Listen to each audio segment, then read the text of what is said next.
A villain or a victim.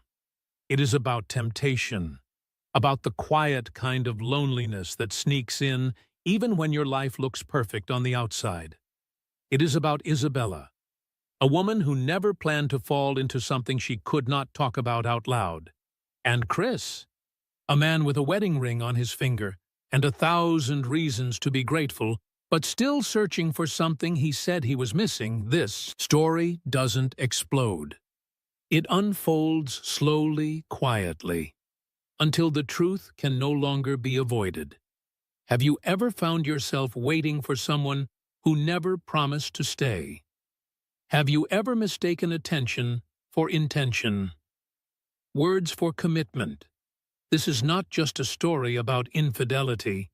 It is a story about recognition, about what we allow when we do not feel seen, and what we choose when we finally realize we deserve more. So stay with me as we step into a story that takes place between coffee, breaks behind polite smiles, and ends in one of the most powerful ways of all.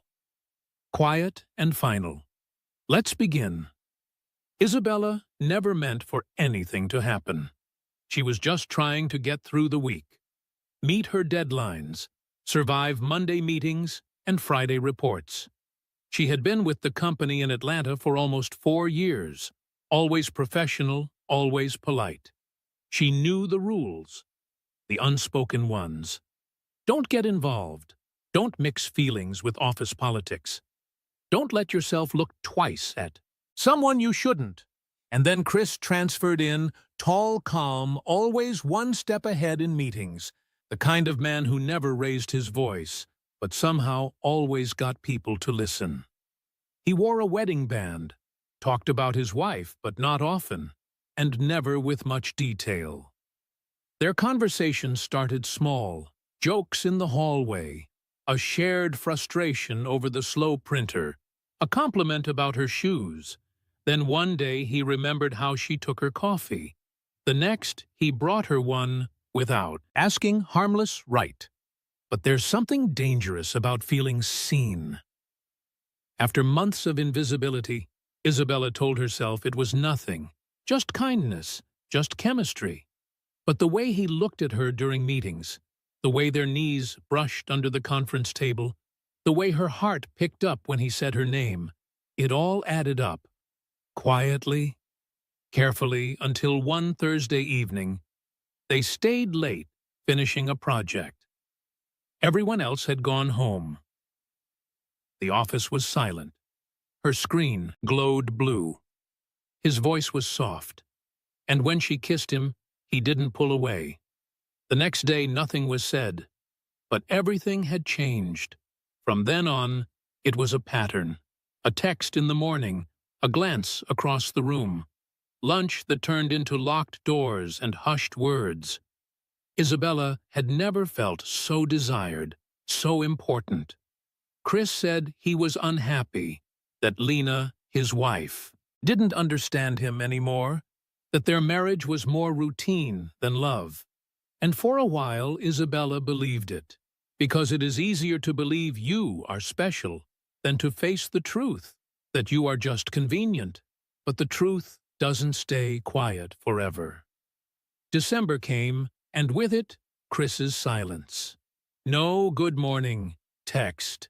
No, I miss you at lunch. Just days of cold, weeks of distance, until one day Isabella saw it.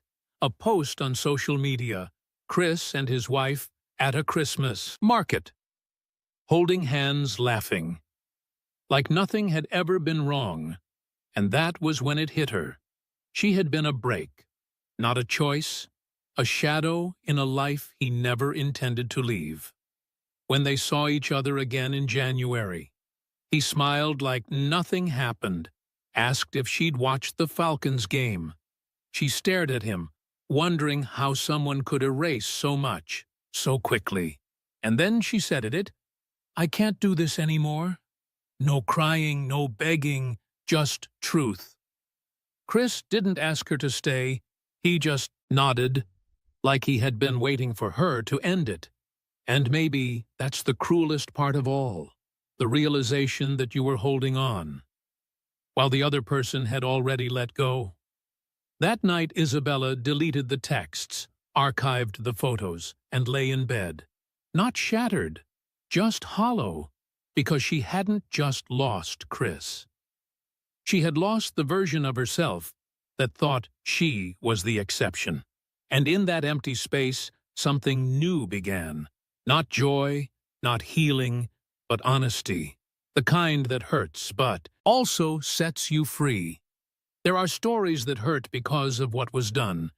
And then there are stories that hurt because of what was never going to be. Isabella's story is not about scandal. It is about emotional hunger. About two people meeting at the intersection of routine and loneliness and confusing comfort for connection. What makes her story so powerful is not just the affair. It is what it reveals, about how deeply we crave to be seen, in a world where we are constantly told to keep it together, smile, show up, be professional. It is dangerously easy to mistake attention for affection and presence for intention. Chris was charming, but he was never planning a new life. He was simply escaping the weight of the one he already had, and Isabella for a while became the space where he could breathe. But the thing about being someone's escape is that eventually they return to where they came from, and you're left standing in the middle of a storm you didn't start, wondering how much of it was ever real.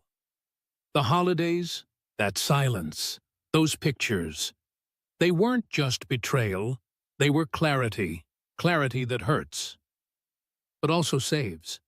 Because sometimes we don't wake up until the person we were waiting for stops pretending they were ever on their way. Chris didn't beg her to stay, and that says everything. Because when someone lets you walk away without a word, it means they had already said goodbye in their mind long before you found the courage to say it out. Loud Isabella's strength was not in ending the affair. It was in ending the illusion, in choosing truth over fantasy, in choosing herself, because real love, the kind that builds, the kind that stays, does not come in fragments. It does not come in hidden texts or glances behind hallway doors. It shows up fully and proudly and without hesitation.